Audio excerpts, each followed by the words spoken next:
Welcome to the Open Adoption Project. This is episode 111. We're the Nelsons. I'm Lynette. And I'm Sean. And we're happy to be back in your podcast feed. It's been busy and sick and a lot of other things, a couple weeks here. I believe it was the day after we last recorded. I had surgery on my nose. I didn't get a nose job. Kind of. It doesn't look different on the outside, but had a deviated septum fixed and healed from that great. And then I got sick along with one of my kids. And then we passed it along to the rest of the family. Yeah, kind of cycled through. And yeah, we're in a busy season, but things are good. It's just been hard to stay on top of things with the podcast. Yep. But we promised in our last episode that we would talk about improving family communication patterns. And so we wanted to make sure to hop in to your feed and talk about that just a bit today before we have some other really fun episodes come out. Next week, we will be having a really exciting episode. I'm so excited about this one. I have been for so long. We'll be talking about establishing psychological safety with Dr. Jeff Thompson. He was one of both Sean's and my professors in the MPA program that we were in. And he's so great. I feel like this topic is so relevant for adopted families and people connected to the adoption community.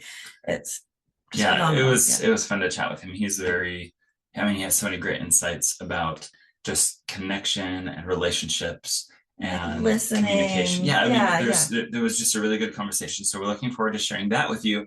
And then throughout the rest of the year, I think we've already have almost all of our episodes pre-recorded. Yeah, so hopefully we won't fall off like we did with this one. Whoops. But do you want to give kind of a preview of some of the other conversations that we'll look at over the next couple of months? Yeah. So last November, we kind of went overboard with our National Adoption Month plans. We wanted to do something really special and we had a lot of episodes.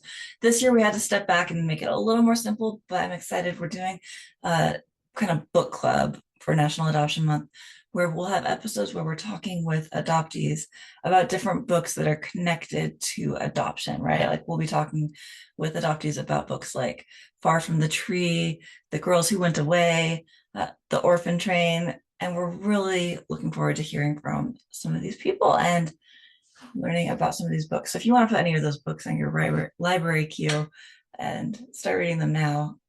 Yeah, as I started editing, as I started editing some of those already, I love that we talk with adoptees about these topics that revolve around part of who they are. Yeah. And for us who weren't adopted and, friends and family who might not understand that perspective as much, it's really insightful to hear their point of view. So I'm really looking forward to releasing a lot of those conversations. Yeah, I'm excited about that. And then our last episode of the year will be a trilogy discussion is what we're calling it. It's where we speak with an adoptive mother, a biological mother, and an adoptee all in one family, right? And so that was a really fun one to record as well. And so that's how we'll round out our year. And then we have a few things planned for next year too. So good. Yeah, we're excited today to talk about family communication patterns some more though. First, let's start off and maybe refresh a little. For those who might not have caught the last episode, it would make more sense if you did catch it, but that's okay. We'll lay some ground. Yeah, help us just maybe Cliff Notes version. Okay. So family communication patterns, basically they help us understand how childhood family structures impact adulthood and life. So there's two different elements of family communication patterns. We're looking at two different orientations is what they're called. Conformity orientation and conversation orientation. And so how these impact communication within families. Okay, so conformity, remind us what that is. Yeah, so conformity can range from low to high. And it's basically like how much, I'll just give you a few examples. This will be quicker. So an example of a measure of the conformity orientation on the revised family communication patterns measure, it's from Ritchie and Fitzpatrick in 1990, is my parents usually have the last word in our family. Another example would be, I'm expected to obey my parents' rules when I'm at home. Yeah. Right? Yeah. And it's basically the vibe of like, my parents are right, or my parents are in charge. Yeah, and I know that I think we referred to this one before, but like you'll know better when you're older is kind of the sentiment. Yeah, so the high conformity is going to look at conforming with your parents. There's an expectation that you're going to conform in the family. And these patterns are generally laid by parents, right? Yeah. Yeah. And then high uh, conversation orientation is just a totally different thing, right? So I wouldn't think about these as connected as much as like two parts of a whole, right? Okay. So conversation orientation is how open a conversation is within a family. Research is really clear in showing that more conversation means better adjustment, better relationships, higher life satisfaction. So a couple of examples from that scale from Ritchie and Fitzpatrick. Uh, my family members often talk about our feelings and emotions. Or my parents encourage me to express my feelings. Yeah. So Yeah. when we talked about this in the previous episode, Mhm. we talked a lot more about like the communicative openness in an adoptive home, right? Yeah, I feel like there's a lot of overlap there, and I don't have anything to support that. But logically, for me, it feels like there's a good amount of overlap because they're both about communication within the home. And we've talked to a lot of adoptees that fall on that spectrum, right? Where some grew up in a home where they had one, maybe two conversations about the fact that a child was adopted. Mm-hmm. It was kind of a taboo subject. Yeah, and their whole, adolescence or growing up. Mm-hmm. And others where it was just very free-flowing conversation. And so there's this spectrum. Yeah. Yeah, and so there's four main categories that families will generally fall into, right? We've got protective families where there's low conversation and high conformity. And there's also laissez-faire where there's low conversation and low conformity, consensual, which is high conversation, high conformity, and pluralistic, high conversation, low conformity, right? And we talked in our last episode about how we know conversation is important. It's like we need to be seeking to have high conversation orientation, hands down. It's a little more ambiguous knowing on conformity orientation. With adoption, I think it's a bit of a tightrope, right? Because you want your child to feel like your family is like this inclusive place that they belong, but you also want them to feel like they belong however they are, right? Like they don't have to conform, but they're also like this cohesive part of both of their families, right? Their birth family and their adoptive family. Yeah, and you could see how some who are trying to foster a really good family culture, who create a lot of identity around their family, may verge on being really high conformity in an effort to help that family culture feel one. And but the flip side, right? I guess, right, it's a spectrum. If we're too far on the other side and we are like too pluralistic, really low, like anything goes, like be, and I don't want to say these like they're a bad thing, but like be who you want to be and do what you want to do, and you're your own unique individual person. Like somewhere in that, adopted children, at least in my opinion, may feel less connection. So I feel like there's like a pendulum in the adoptive families. And it probably changes throughout development. For sure. I imagine, there's probably different needs developmentally during early childhood, middle childhood, adolescence, right? It probably evolves what kind of conformity is healthy, which is challenging because these patterns are generally like a set thing. Yeah. And so, something to be really aware of and attuned to. And how do we change a family communication pattern? I have been researching this, and basically all I have found is like therapy, right? We can change these by going to professionals and getting some help.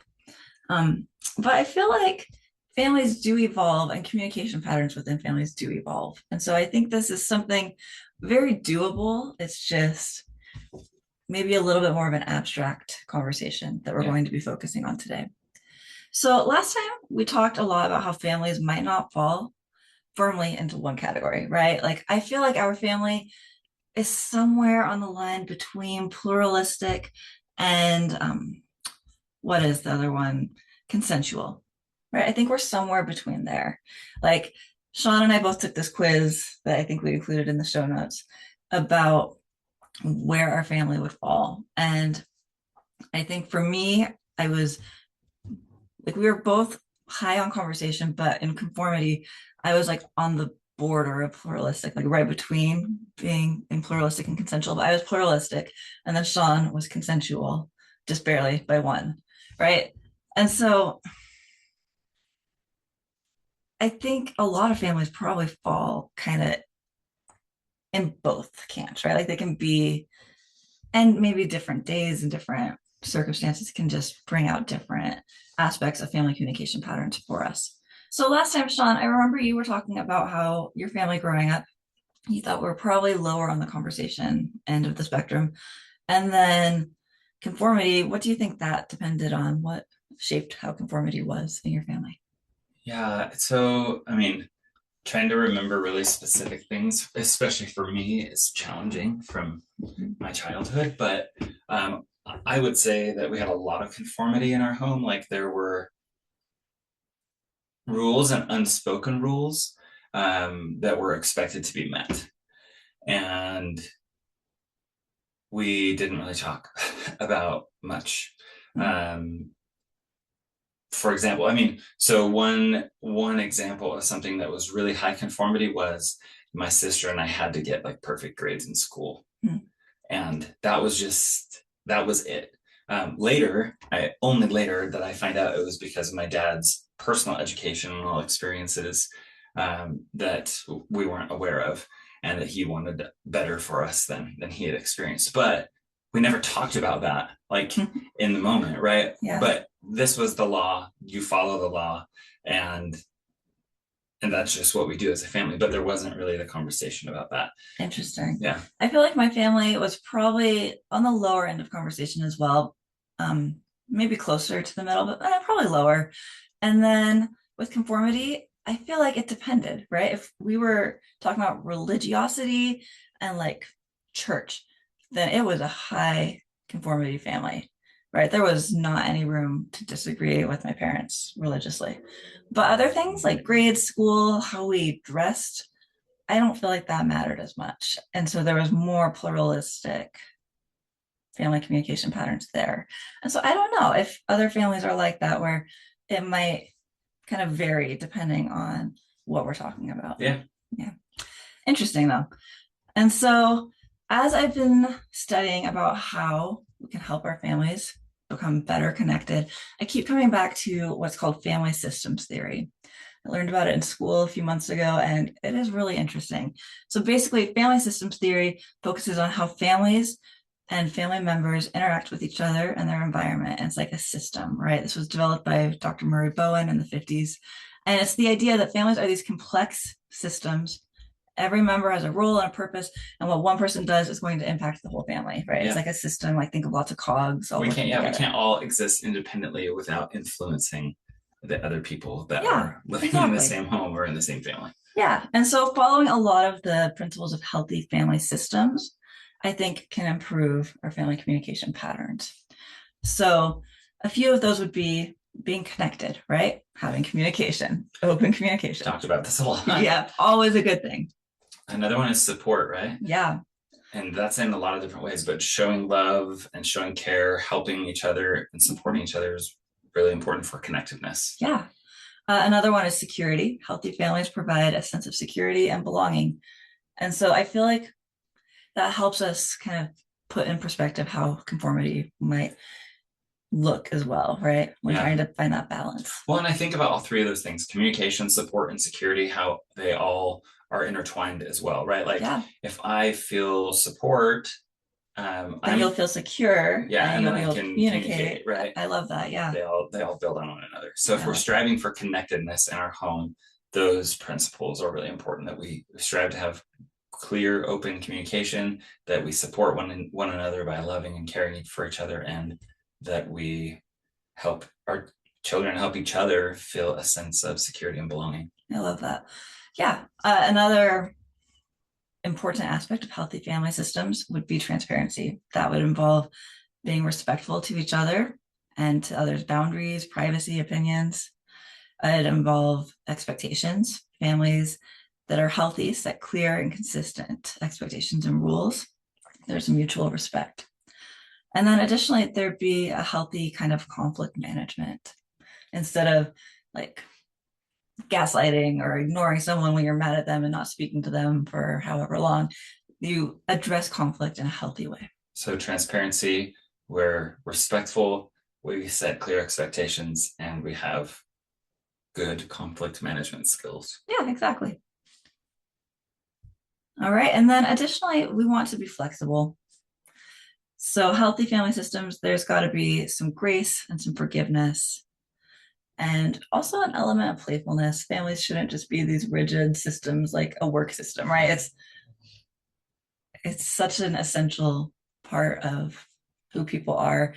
Families need to have some of that. Yeah, I think just kind of building on what you said for flexibility, right? The sense of grace or forgiveness in a home. I think for me,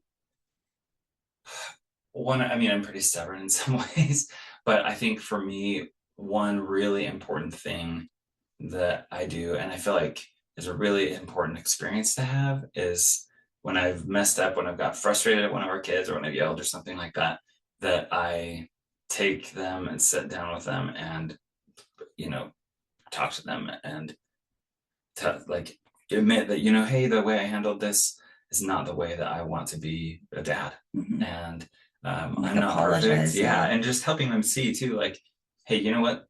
This is the first time I've ever had to be a dad to an 11-year-old boy, right? Mm-hmm. Or this is the first time I've had to be a dad to a 14-year-old girl. And I'm learning how to be that type of dad. And I'm making mistakes as I go.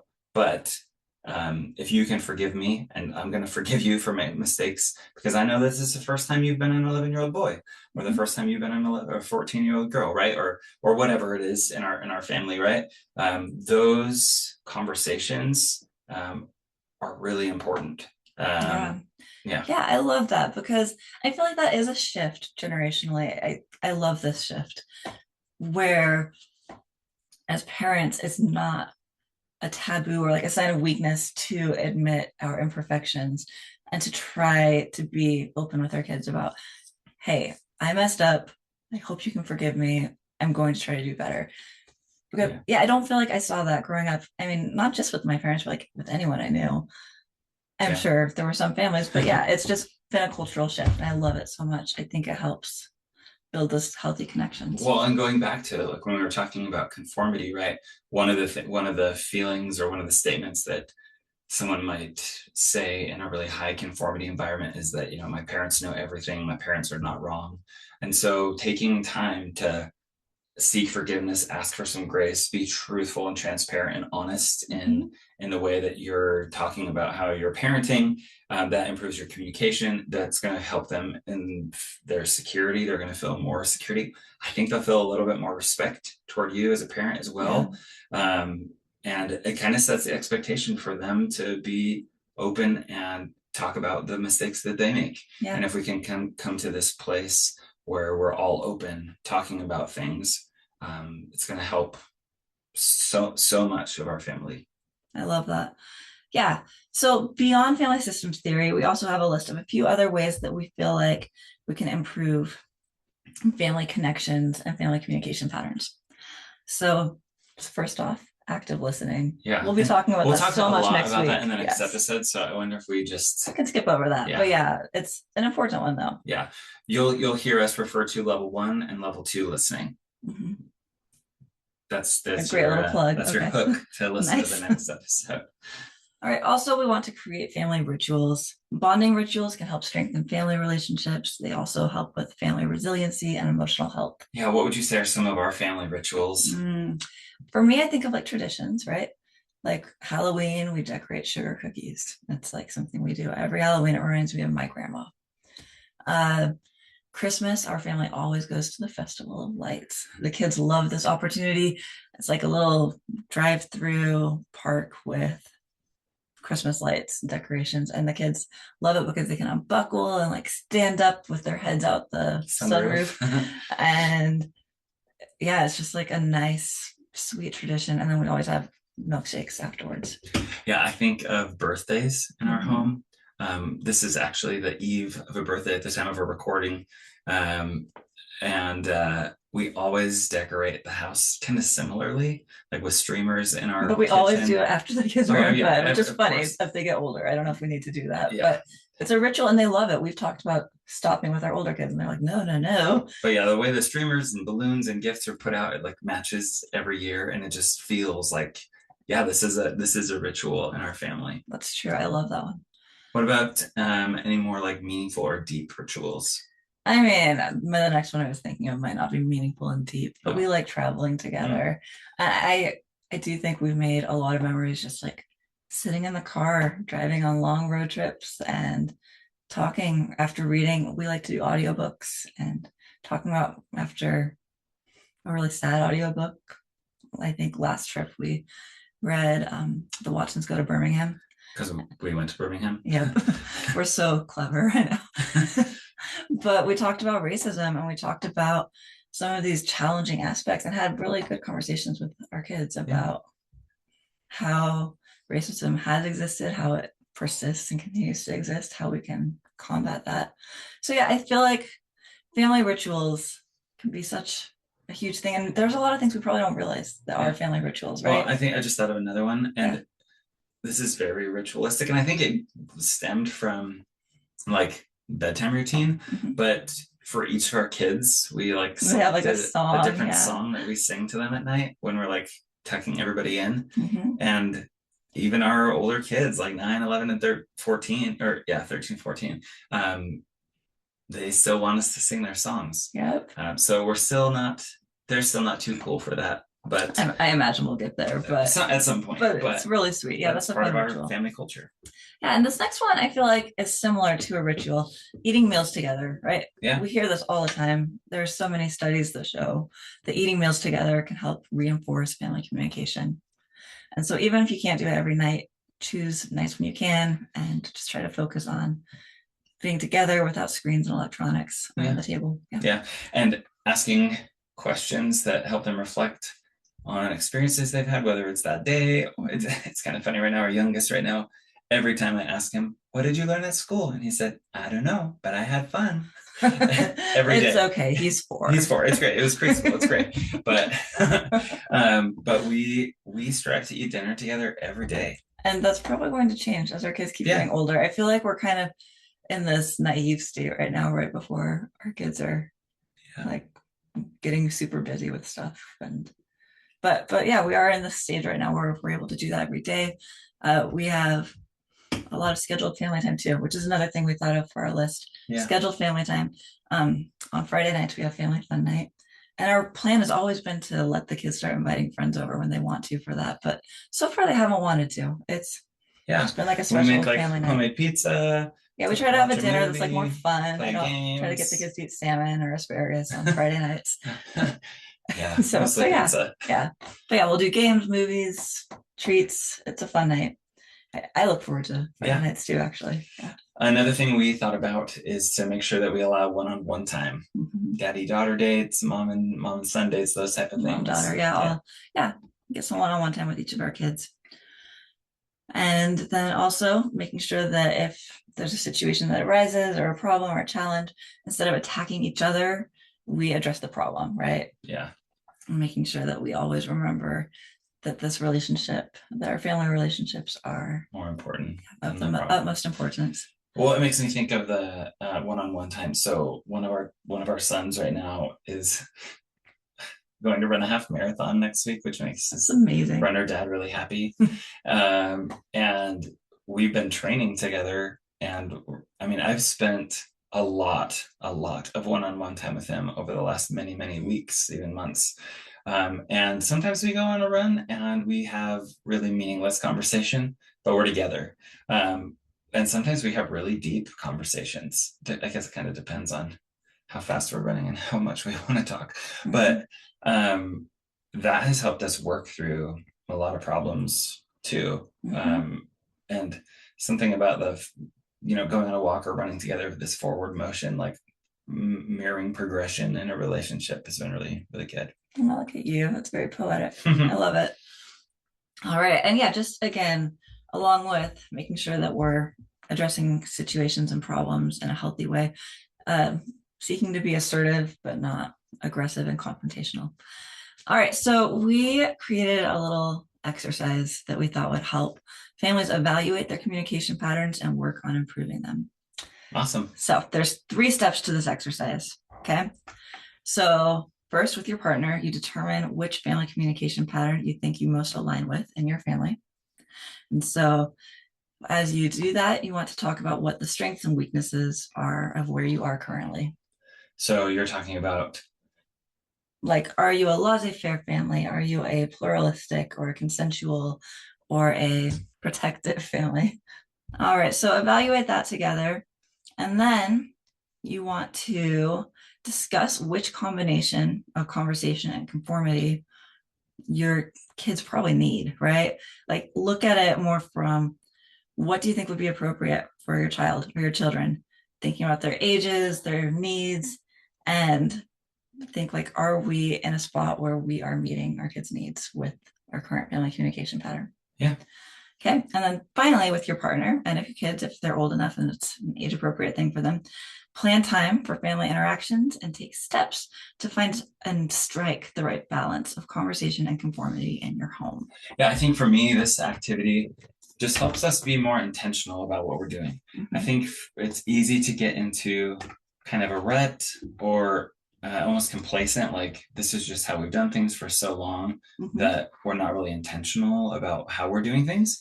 And so just looking at this, the level of conformity, the level of communication in our home, taking a step back and saying, hey, are we really where we want to be? And we're probably not going to be exactly where we want to be. So let's make a plan moving forward. And I think it's really important to make sure as part of that plan that we set periods of time where we come back to it and reflect on our progress or reflect on our change without not like a one-time exercise, right? Like this is something that I think would be really healthy to repeat. Like to add a level of accountability in that process of making a plan. Yeah, I love that.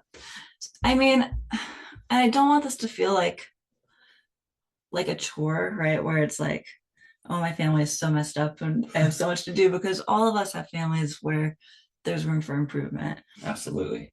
There's so many like beautiful family relationships.